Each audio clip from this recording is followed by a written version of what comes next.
Hello, Marvelites! Welcome to Marvel's How to Draw Live, presented by M&M's Crunchy Cookie.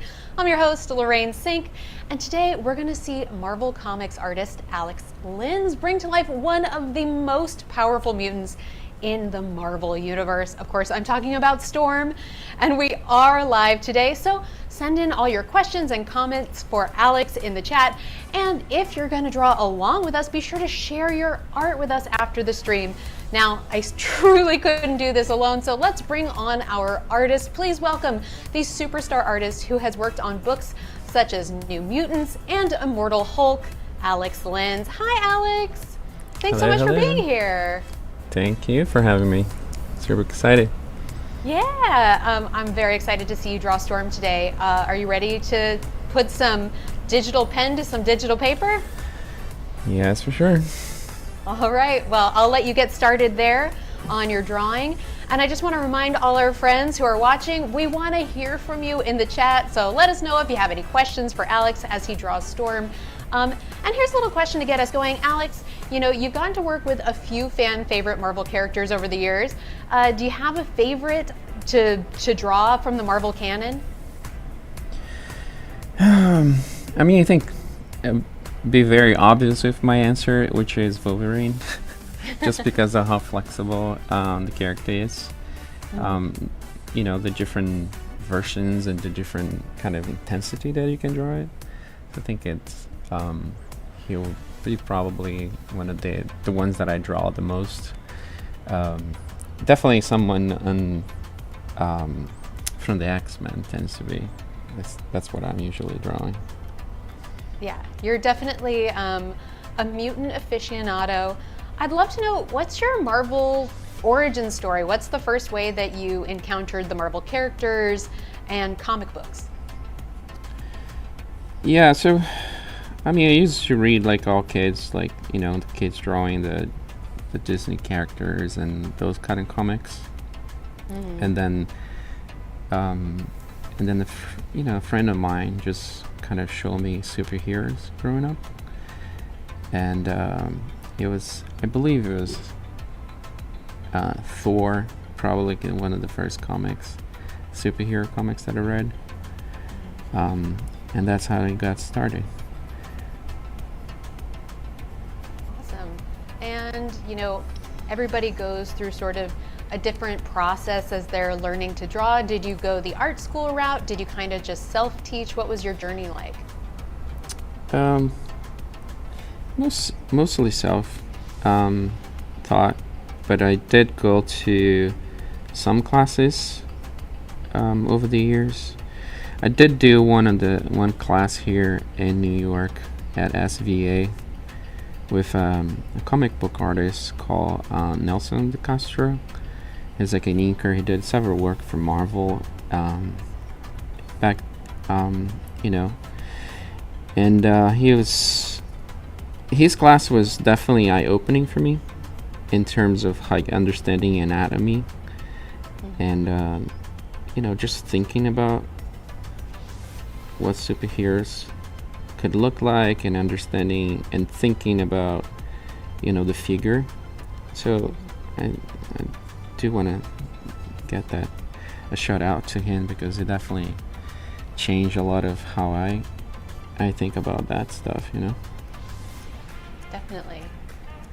So I'm looking at you starting to work on Storm here, and I see, you know, you've got some sort of like loose sketching going on in the background. What does your sort of early part of the process look like when you're starting to kind of lay out the character and think about how you want to position them? Right. So I did several sketches for this one, trying to see what kind of action it would be makes sense. I wanted something to be easy, but also something to be interesting, so I can, you know, just finish on time.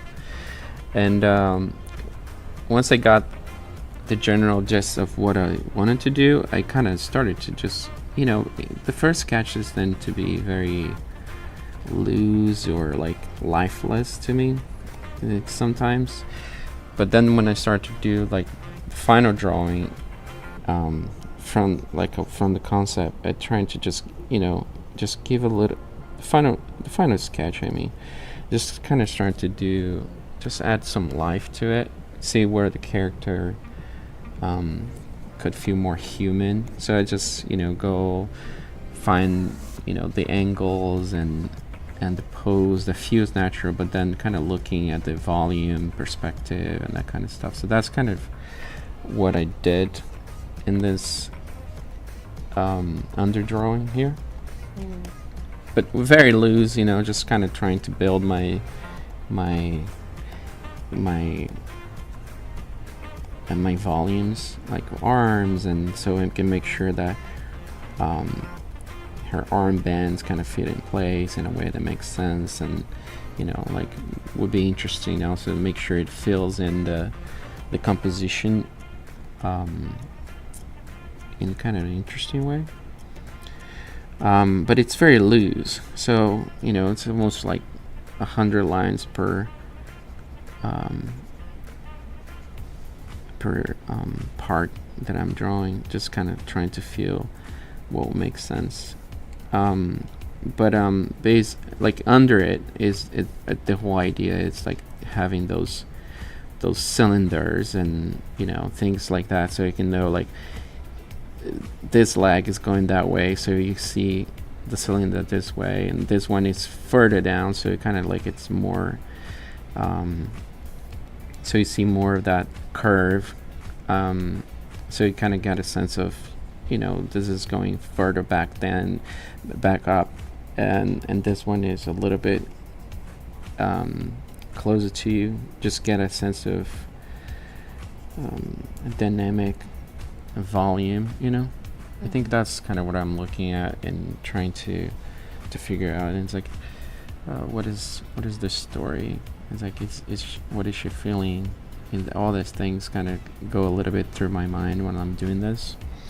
Well, I'm just kind of find the line that will capture it, but at the same time, I'm trying to make it interesting, something cool for people to look at, cool for me to draw, like little accidents that could just make into the final drawing, because it's so undefined at this point that I'm just trying to find the lines that will be interesting to make it into the final drawing.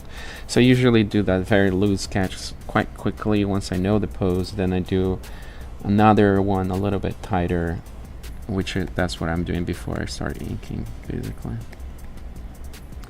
It's interesting, you mentioned her emotion, right? You're thinking about her emotion, and I always forget that artists kind of have to be the actors for the film that is a comic book. You're kind of bringing that emotion to life. And we have some great questions coming in. One here from YouTube that says, what do you do about an artistic block? Oh man, that's a tough one. It's a question for the ages, I think, for everyone, isn't it? Yeah, I mean, I rip up the page. That's the first answer that comes to my mind. I do whatever comes, and I just put on paper. If it doesn't work, I just rip it up and start again, basically, right? So, get that frustration out of yourself and start over. And if I still not feeling it, I'll look at something that I find interesting, or I tend to have a box of old drawings, paper drawings that I do, and then I go back and it's like, oh, I did like this one, and I start looking at my own things and see like, oh, those are the things that I like to do that work. So I kind of do that, and then get excited again usually. But if not, then I'll do it what everyone does and go waste some time on social media until I feel a little bit better. Yeah. But tend to look at old things that work, kind of generally does it for me. Yeah, I really love that. I find sometimes that it's really helpful if you're writing something. I do not have your gifts, but if I'm writing something and I don't know what to write about, I'll be like, well, what part do I want to write about? What part do I know about? Oh yeah, that could be fun. I could go back to that, which I always enjoy. We have another question here. Why did you want to become an artist, And when did you start taking it seriously? Yeah, I think I always wanted to become an artist, I guess. Once you realize it's something that makes you stand out, like, yeah, that could be cool. People like it. So I think there was some of that. And the idea that you can express something. But I didn't take it seriously for a long time. I started, I kind of professionally started doing other things that was somewhat in the same space, like doing graphic design things and so on, which was, my main thing. Or it still is, I guess. But until like I started to say, until I started to do like, oh, maybe I should, I don't know, I just kind of started to feel the urge to do that back again. And I started doing actual comics rather than just, noodling on my sketchbook for friends, and that snowballed from there. I think that's kind of. So then how did you break into comic books? Yeah, so, I mean, so I started drawing comics with some friends, and that got published like in the more like sort of indie space. And I brought this to a convention down in Brazil, where I'm originally from, and I was, there's Joey Prado is like the guy who represents me. He was there. He was kind of part of the organization of the event down there where he was, or anyway, he was there as a big part of it. And he I think God, I forgot his name now. So American Marvel guy was there reviewing portfolio. So, and then some people was like, oh, we should bring it over. And I didn't think my style was like fit for what Marvel. But people were just like, yeah, bring it over. Why not show it to him? And so I showed him some stuff, like the actual comic. He wasn't super interested.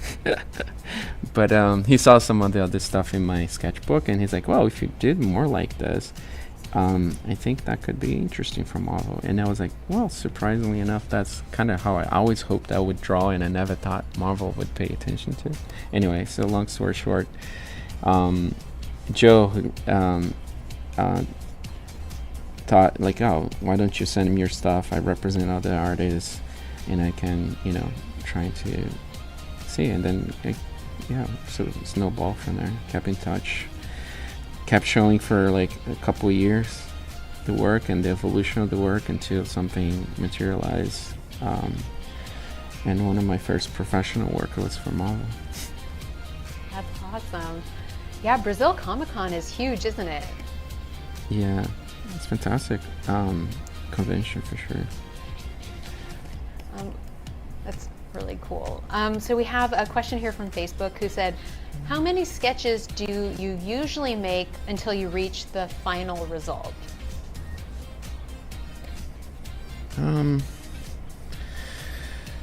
It depends, but I tend to do like, one main sketch of like idea or two, and then from there what I do is just trying to refine it. So I was like, oh, work on this detail on a piece of paper, that detail on a piece of paper, until I get what I want. But I don't know, I don't spin around too much looking for sketch, unless obviously when I'm drawing something for Marvel or a client that you want to show it options so they can be part of that process too. But if I'm drawing for myself, I kind of started with a core and then started like, oh, this arm should be a little higher up and that kind of stuff, like this one sketch, for example, a thing that that happened was the hair. You know, like I had a version where, you know, I had the regular hair that went like a punk mohawk, and then I thought it was just felt a little not working for the rest of the drawing, because the whole drawing is like a little bit more round, a little bit more organic. So I come up with this kind of more round shape, and I thought that was good. So basically that's, you know, and I did a few shapes until I got it to the point that worked for me. I love that you chose to do Storm with her mohawk, which I personally, it's like one of my absolute favorite costumes for her for all time. Is this your favorite Storm costume, or do you have a other favorite Storm costume or look? Yeah, I mean, this one is definitely my favorite, just because it was my first contact with Storm, and I really like her as a character, and you know, at least for me, I wasn't expecting to see an X-Men with this look at the time, so that did it for me. But she had like some really cool looks over the years, but yeah, this is my favorite, I think. You know, something that's really interesting, I think, about getting to work with the mutants as you have so much, is they all have different powers that manifest in really interesting ways. What do you think is there anything that you've sort of learned, or ways that you've grown as an artist in, you know, exploring the ways that you can kind of show how those powers can manifest on the page? You mean visually? Mm-hmm. Yeah, interesting question. It's my weak spot, I think, drawing the effects and like the powers. I don't know. What do you find challenging about it?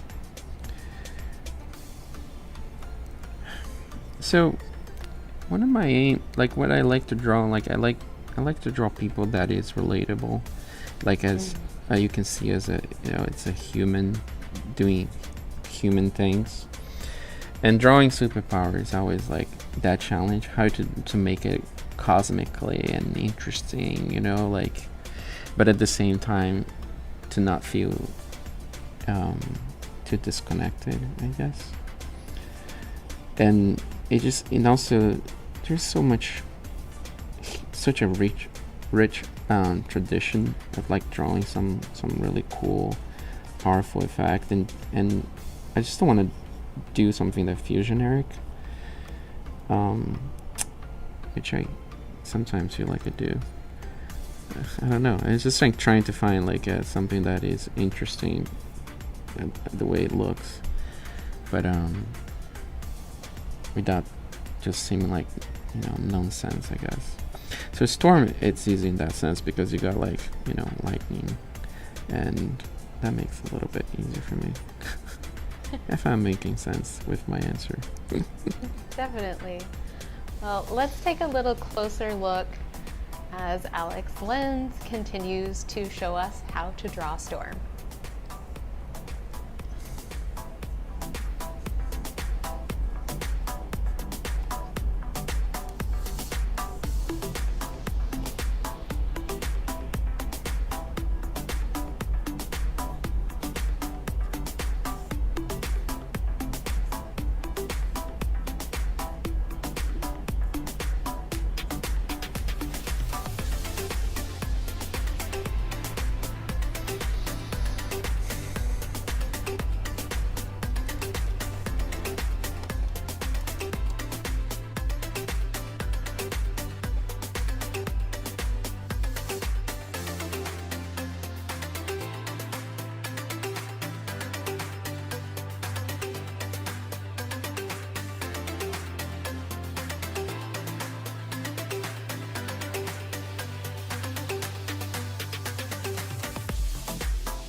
If you are just joining us, you're watching Marvel's How to Draw Live, presented by M&M's Crunchy Cookie, the perfect mix of classic M&M's and nostalgic chocolate chip cookies.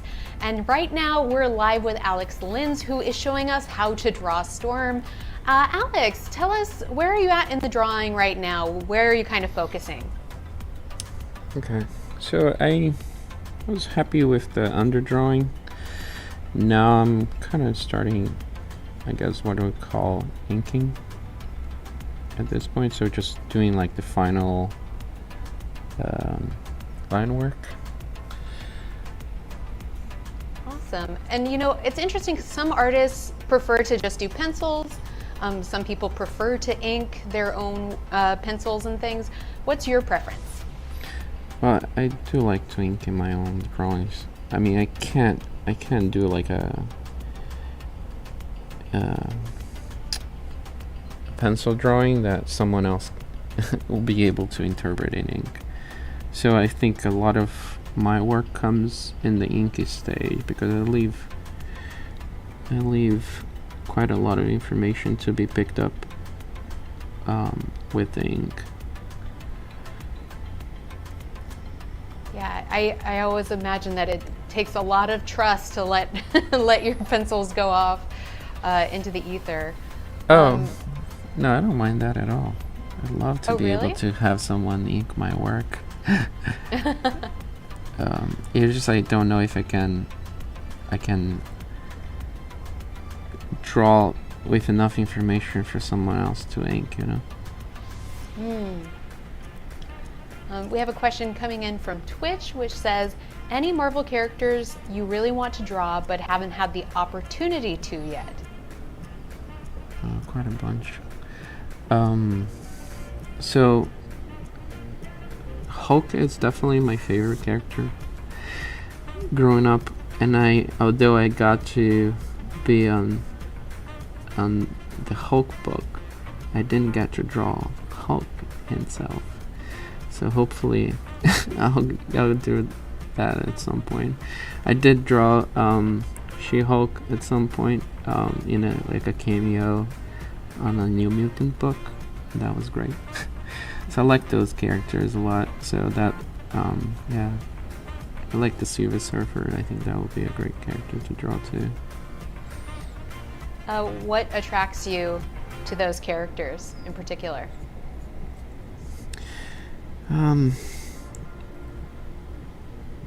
Yeah, so the Hulk, because I like the character. Solid. And in it's just, just a lot of, you can draw him in several different ways, like without being anatomically correct, so you can exaggerate that. I think that's fantastic, and I like it. Just there's like the Silver Surfer is another one that, although the anatomy is all exposed, he's basically muscles, you still can exaggerate in a way that make the alien part of the character come through.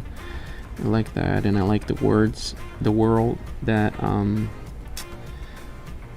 the Silver Surfer visits, like the whole idea of drawing alien planets and that kind of stuff is right up my alley. I think I like doing that kind of stuff. Yeah, enormous. It takes a lot of imagination to do that kind of work. And of course, if you guys want to know more about Alex, our drawing for Marvel, or the art process, feel free to drop your questions in the chat wherever you are watching, and we'd be happy to talk about them here on How to Draw Live. So do you ever use art books, or do you have any sort of art books that were instrumental as you were learning that you leaned on?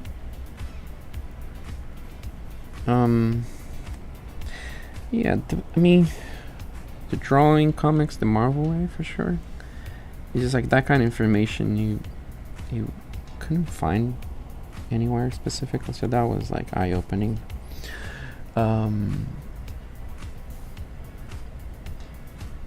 What else? The Looney's books are great.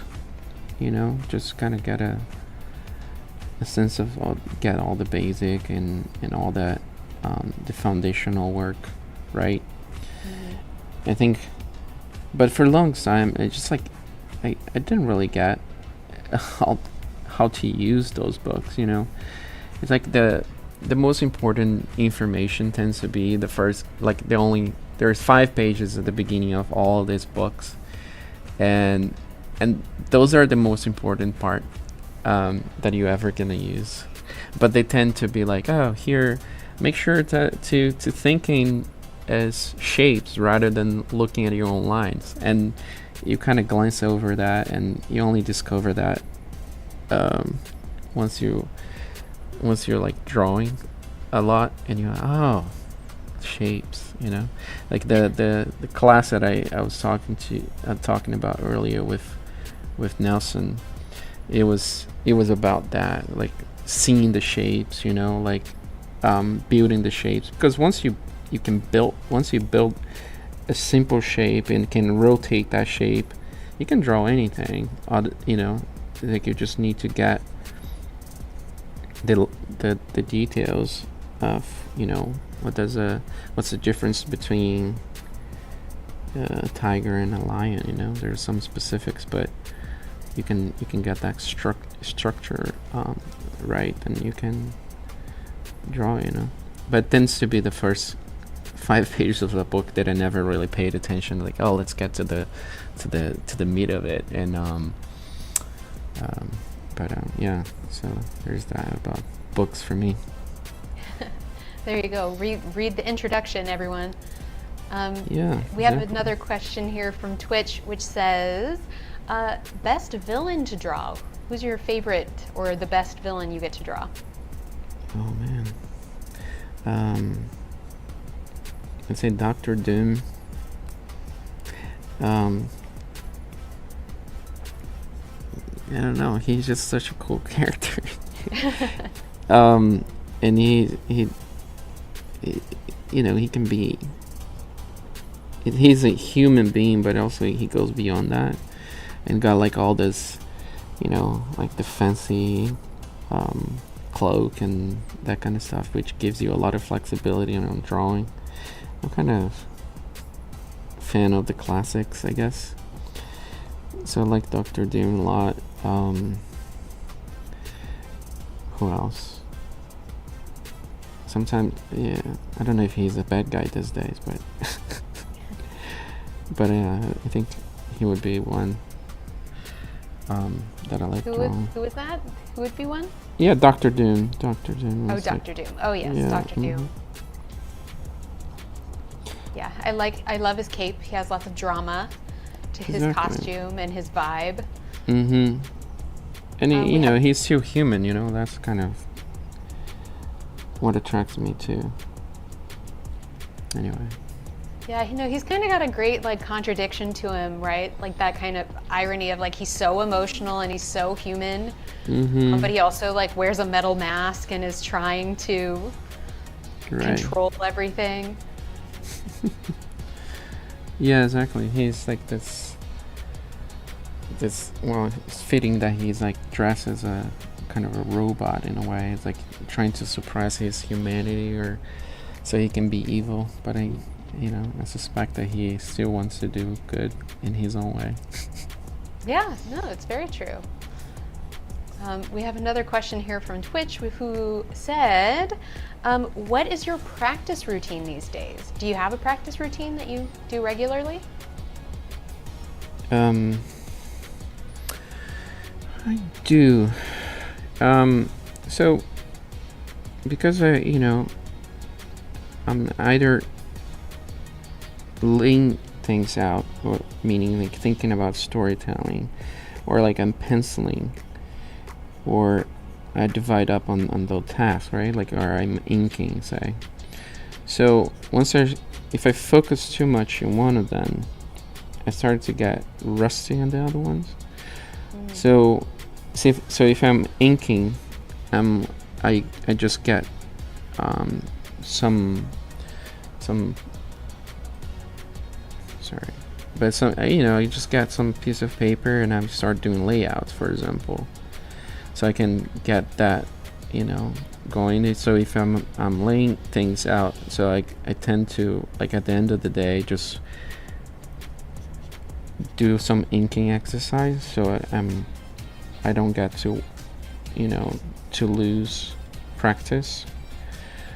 So it'll be a little alternation of that. So it's like your drawing equivalent of doing upper, the upper part and then the lower part. It's kind of just go back and forth depending on the day, so you don't get tired of one and the other.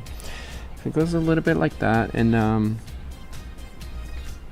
now, every book will bring you a challenge, and then you kind of realize, well, look, I'm not that good at cars, or I'm not that good at, like, smiles, and then I just go and trying to sharp that specific skill. Sometimes you're not gonna have time while drawing the book to just spend some time on that, so I kind of do this, trying to think about what is challenging about this book, and then kind of trying to train on that one. Something. Yeah, it's kind of wild because people forget how much work I think it is for an artist to make a comic book, to do 20 plus pages of original art that all have individual panels. I mean, it seems like an enormous amount of work. Do you prefer to sort of pencil everything or lay everything out for the whole issue and then go back and ink, or do you kind of like to go page by page or panel by panel? Yeah, I tend to pencil everything out and then go inking. I'm a little bit, I try to, like, be more flexible, but my brain doesn't work that way. I need to see the final page, and if I start inking a page, I want to, by the end of the day, I want to see the whole thing done. I'm better at that, be more patient, but it's like I also want to see the whole thing. So I go pencil. I get a sense of what he looks like, and also, you need to show your editors to see your progress and see if things are going the right direction. So it's easier to me if I do that. But I do pencil everything and then go back and ink, so I switch back and forth in that way. Well, let's take a little closer look at how to draw Storm here with Alex Linz.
If you're just tuning in, this is Marvel's How to Draw Live, presented by M&M's Crunchy Cookie. I don't know about you, but I love making chocolate chip cookies, and when I do, I have been known to use some M&M's instead of chocolate chips. So if you're like me, you are gonna love M&M's Crunchy Cookie because that's what you get in every bite. All right, Alex, I see that you are working on I see some powers and effects sort of coming in. Where are you at in the process? Yeah, so kind of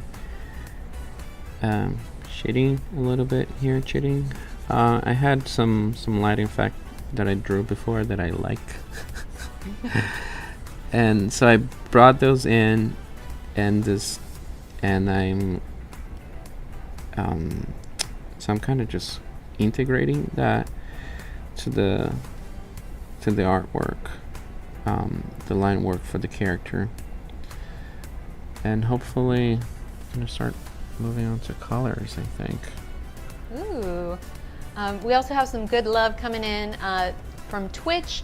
We have, I love these How to Draw live streams. Thank you.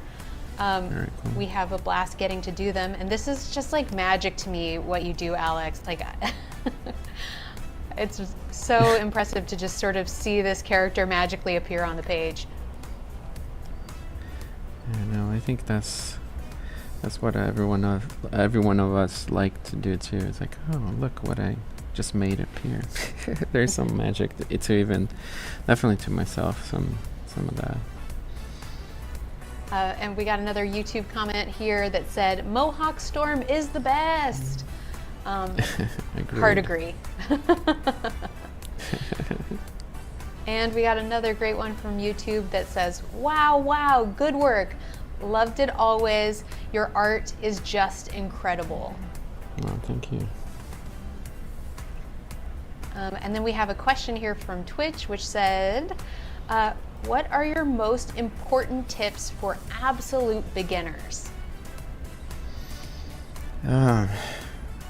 It's hard because whatever I say, and I don't know if an absolute beginner, because it took me so many years to really get that the basic is you need to learn to see, and that's if you know how to see, everything else should fall together kind of nicely, you know. Like, what is an arm if not a cylinder? If you see that cylinder and you understand how the behavior of a cylinder happens over different angles, different distances, then you're kind of halfway there. And learning to see not the drawing but what you are supposed to draw, I think that's, for me, the foundational thing for everyone. You know, those boring classes that people get you to draw, like what do you call it? Like, you know, the cylinders and they put on the table, like you know, still the life life drawing, like the still life, the very basic thing. I think that's kind of, if you appreciate that, then you're halfway there. I didn't, so it took me a long time. Well, there you go. That's a great tip. We have a very intense question here. Hello, Lorraine and Alex. How's it going? How's it going, Alex? Yeah, good. And then from Twitch, have you always used the question. digital pen? Or do you also use pen and ink? Yeah, so this is really my first time drawing digitally. Really? So yeah, I squibble a little bit with the iPad here and there. I never got used to it, and because I tend to spend too much time on screen, I just like the paper. So all my pages so far, they're 98% done on paper. I do the borders and some tweaks on the computer later. But yeah, paper and inks, that's most of what I do. Although I have to say I'm kind of enjoying trying it out on this Cintiq here. It's so impressive to me because, it seems like digital has so much freedom, because I can see you can drop in and out those layers and take stuff in and out, which is kind of magical. I feel like when you use pencil and paper, you're like if you draw a line, then it feels like you're kind of stuck with that line. Do you have a good fix for, you know, if you start inking and you don't like the line and you're doing it analog, what do you do? Yeah, I mean, sometimes I roll with the punches, you know. I was like, yeah, I trying to incorporate the accident in the work. Or I just use like a white paint, you know, to kind of fix it up. And yeah, it's like I do use like gouache, and I learned when I went to Brazil. I mean, I don't find it here so commonly, but last time I was in Brazil, I went to a bookshop and they had those white tapes for corrections, which I found like fascinating. So I loaded up on those, and it'd be easy in those because they're like, you know, you can start drawing right away on top of it. And I love it. It's so those are my secrets. My bad. There you go. We have another question here from YouTube. Hi Alex, you talked about drawing, but what about storytelling? How do you tackle improving your storytelling skills for comics specifically? And what do you pay attention to when reading or making comics? Yeah, that's a good question. Okay, so what I do is I might watch a film and then kind of trying to sketch out scenes. That's one thing I do. You know, just kind of trying to get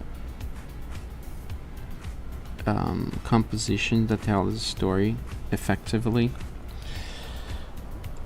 And you know, I'll definitely observe other comic book artists, how they solve similar problems that I've encountered. You know, and I think nothing beats you trying to copy them rather than just looking, right? You kind of just go in and just like, oh, and then you appreciate the little lines and the little nuance, or like, why is this character cropped in a certain way and not another way? So that helps. I tend to do those things. Yeah, just watching other pieces of storytelling to see what works. And I do little experiments too. Just kind of, you know, not just to be incorporating other people's work, but to do little experiments, like, you know, maybe an idea will come to you and just like try it out and see if it could be incorporated in a work. So I do those, you know, I spend a lot of time doing little thumbnails and kind of sharpen that up.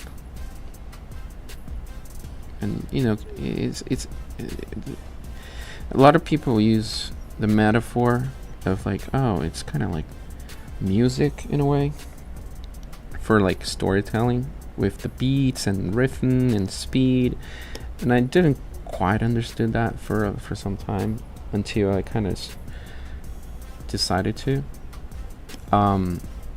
Meaning like I started to think about the frames as you know, a small frame, it lasts this long. As a longer frame, you know, it's a little longer, things like that. So I kind of put on paper once, just to kind of get a sense of that, and that was also helpful.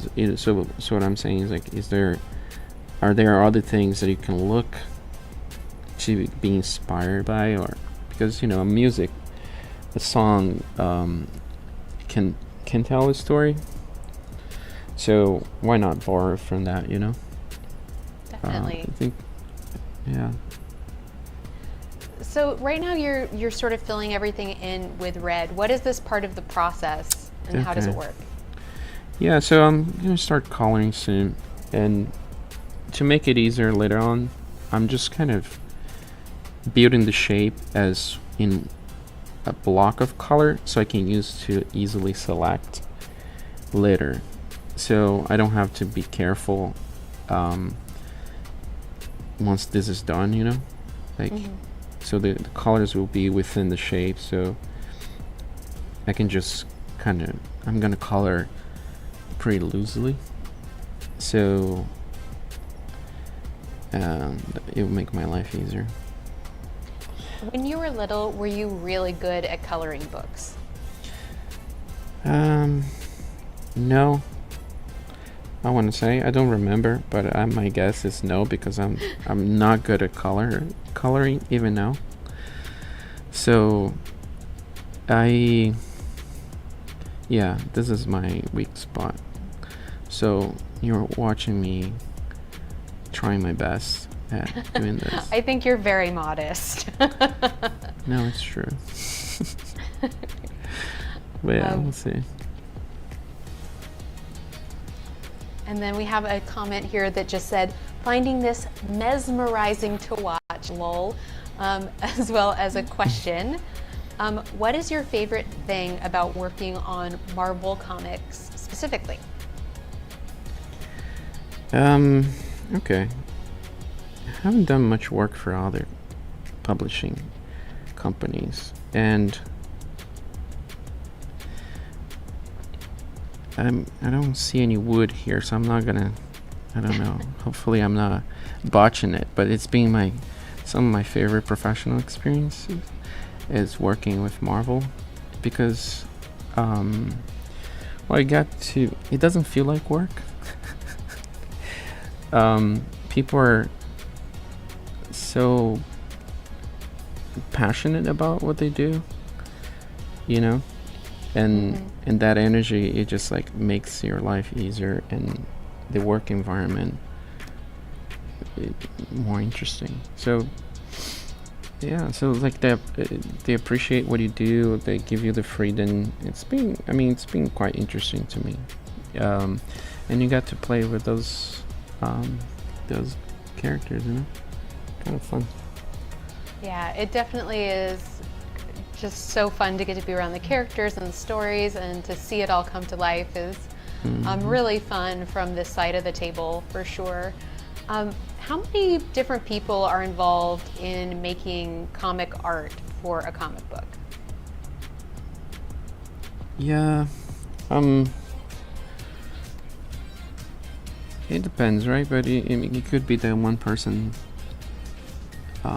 will do everything, but that's very rare. But at least you have the writer on the art side. Like you have the writer, you have a penciler, an inker, so that's 3. Then you have designers, and you have the lettering, so that's 5. At least 5 people usually. Yep. Did I count that right? Okay. And then you have, you know, a whole bunch of people behind the scenes, kind of making sure that things get out on time, fulfills a vision. So you got the editors, you got the master planners, and you know, all the people that make sure you're not slacking.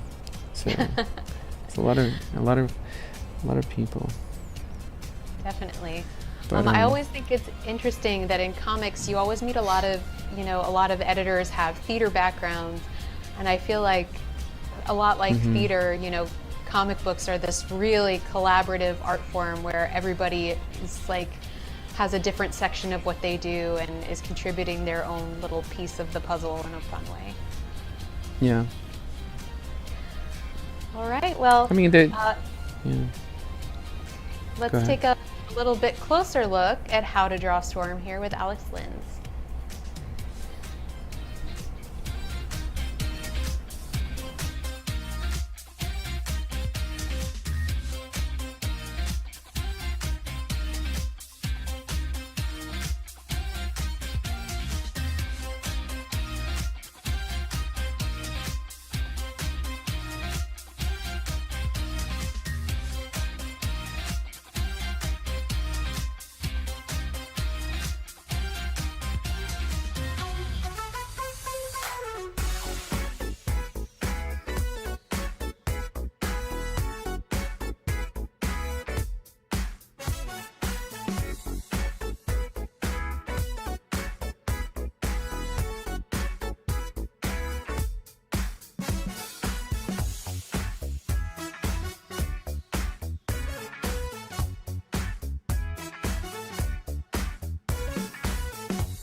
Hey everyone, I'm Lorraine, your host for Marvel's How to Draw Live, and this stream is brought to you by M&M's Crunchy Cookie. And let me tell you, you gotta get yourself a bag of these. I have been snacking on them while Alex is drawing. Sorry, Alex.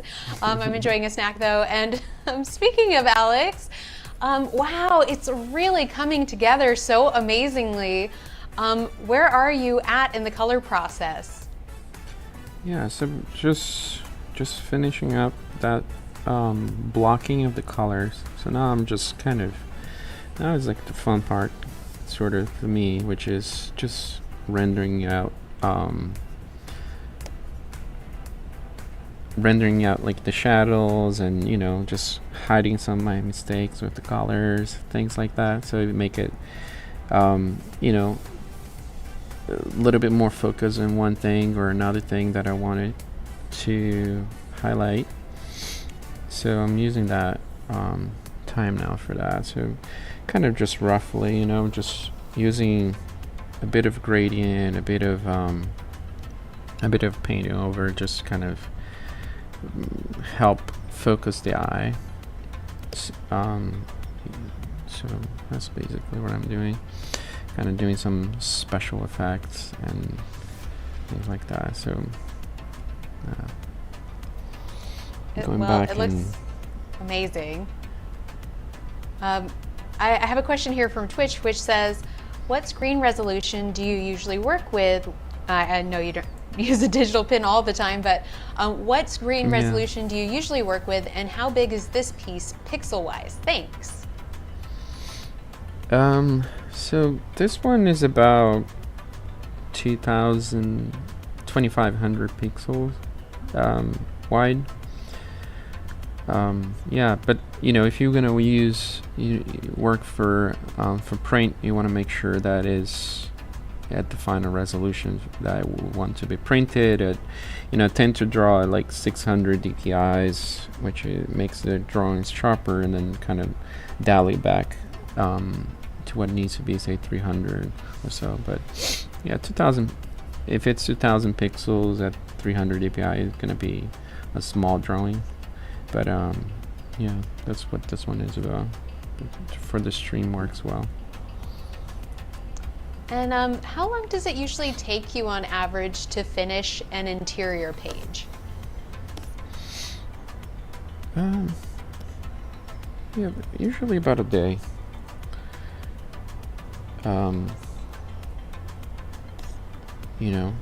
But sometimes a little longer. It depends on what page it is, if the details on that, or like what is this page asking for. But yeah. So what do you think is more fun to you? A big, huge splash page that's got lots going on, or a bunch of little panels? A bunch of little panels. Why is that? And one of them does well. You got more chance to draw the subtle emotions. I think that's what I like. And then trying to build the storytelling rather than doing like a big splashy thing. At least for me, it's more interesting. But yeah, I like that kind of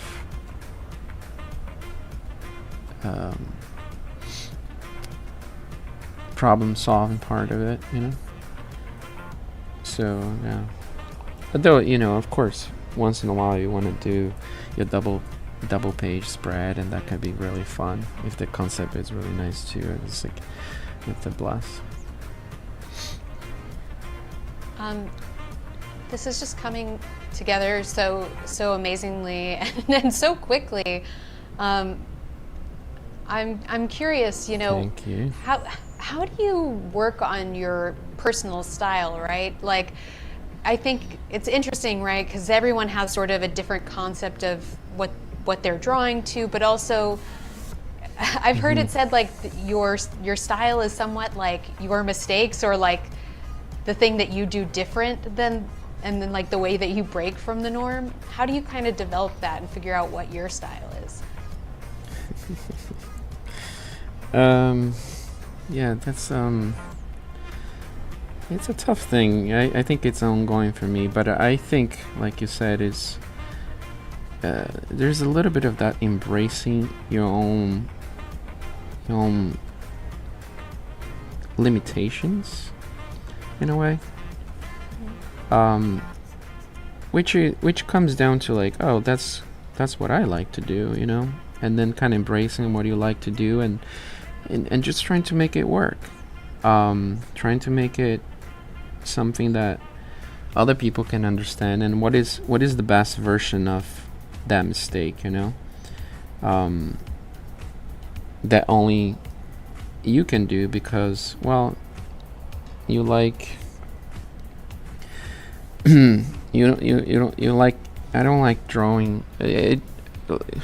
So here's one thing, for example, I don't like to draw the line, like come in and draw one side of the line. Let me see if I can do that quickly. But let's say you know, I don't like to draw what is this, like this, and kind of fill in the line, right? So you kind of get like thin lines, and so like you see here on the hair or in some places. I like to do is like in one swoosh kind of capture that thin and thick, and which is a small thing, but it was such a revolution for me, if I can say that, because it just kind of, I learned what I like to do, you know, and that kind of, I relax about it, and trying to see, okay, so this is what I need to learn to do really well if I want to keep being able to do this kind of sloppy line, you know, which is learn to draw lines in one swoop. So things like that will pop up, and then, you know, what do you like? You like horses? You like what kind of subject matter you're interested in? Kind of helps you out also with that, I think. And then you draw as much as you can until you find something that's interesting, you know, that you can see yourself doing again and again. I think it comes down to that to me. You know, you mentioned earlier your experience at Comic-Con Brazil, and kind of showing your portfolio for your start. What kind of art do you think you should bring to show a company like Marvel if you want to be a comic book artist? Yeah, if you're drawing pages, you need to bring pages. That's the no-brainer answer. So, and you know, a lot of what I heard about people like, oh, draw from this sample script, so to make sure that you include everything, and you know, horses and buildings and this and that, you know. But also, I think what worked best for me was to draw a page that has variation, that has like different things, but also it's like something that I like to draw, you know.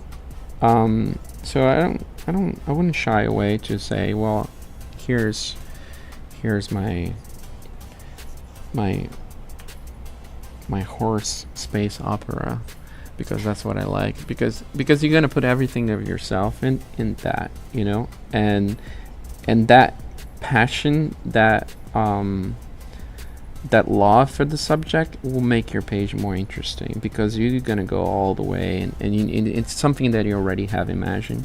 So for the beginner, I think I found that to be valuable and liberating when I did it, to be honest. So I know it's not what a lot of people say, but it kind of worked for me. So well, I certainly hope we'll see more horse space operas. The world definitely needs them. And we're going to just take a closer look at Alex Linz as he continues to show us how to draw Storm and fill in her colors.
Wow, this art is looking incredible. And of course, you're watching Marvel's How to Draw Live, presented by M&M's Crunchy Cookie. And if you want more M&M's goodness, you can scan the QR code here on the front of each package and get access to exclusive content, coupons, recipes, and more. Plus, they're delicious, so that's also a bonus. But we are just having a blast looking at Alex Linz here and his incredible work on Storm. I mean, I can't believe how far we've come from essentially the blank page to here. Where are you kind of, making your final tweaks and touches? Yeah, just trying to find, just bring everything together, just give a little bit of, color and variation and things like that, just to make the piece overall more interesting. I mean, with more time, I would go in and add more detail and then make some of these things shine. But that's kind of, I wanted to show this one last step that I tend to do, which is like once I have everything there, just just trying to add variation and some interest to make it pop a little. I mean, obviously we're watching the process, but how do you sort of develop that pattern that you were adding in the background? The dots. Yeah, sort of the dots, and I mean, there's just so much texture to it now. Right. At first you just have that kind of flash. Right. So, I mean, this is kind of like it's got one of those texture. It's a really, this one is a brush that just kind of creates some interest in the background there. It's just like this, yeah. Nothing too special there, to be honest, but I thought like once you start mixing up and like the colors and the layer effect, it gives a little bit of, make it a little bit more vibrant. That's what I was going for. Obviously Storm is one of the greatest X-Men of all time, but do you have a favorite X-villain?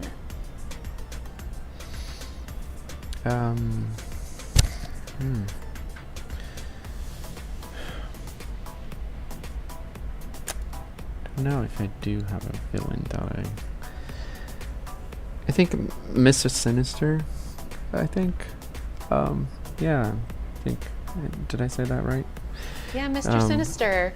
Gotta love a guy with a diamond in the forehead. Loves to mess with genetics. I know. Yeah, I think that's the epitome of an enemy for the X-Men. If you like eugenics. Well, they are big on the genes, those mutant genes, very important. I also appreciate that he's brought us so many great clones. Send in the clones. Yeah, exactly.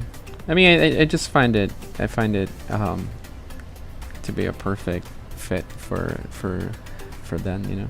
There's, I mean, I like the stories where like the X-Men are facing not like actual evil people, but like just people that say the Avengers or whatever, like the Asgardians, because that puts them in contrast to the other heroes, and I think that's what attracted me the most, like growing up with the X-Men. like seeing that you sort of fit in but you don't, and what is it that it's not quite working, but I'm a superhero, why so there's some of that, being a good guy but not quite fit in, that I appreciate about the X-Men. Yeah, I think we all, have a soft spot in our heart, because we all have a little slice of X-Men in there, in our own special, unique ways. So Alex, are you done? Is this Storm complete? I think for now, yes. I think I kind of don't know if I add any more, I might mess it up even more. So I think sometimes I'll leave it at that. I'm sure that sometimes just saying I'm done is a gift in its own way. Yeah, I feel like I need to zoom in and do things, but I I like where this is at the moment. Well, this has been so much fun and so wonderful to learn how to draw storm. Alex, where can people follow you on social media? Yeah, so I'm most active on Instagram, on Alex Links Art. A little bit on Twitter, but definitely in Instagram. That's where you find most of my social updates. There you go.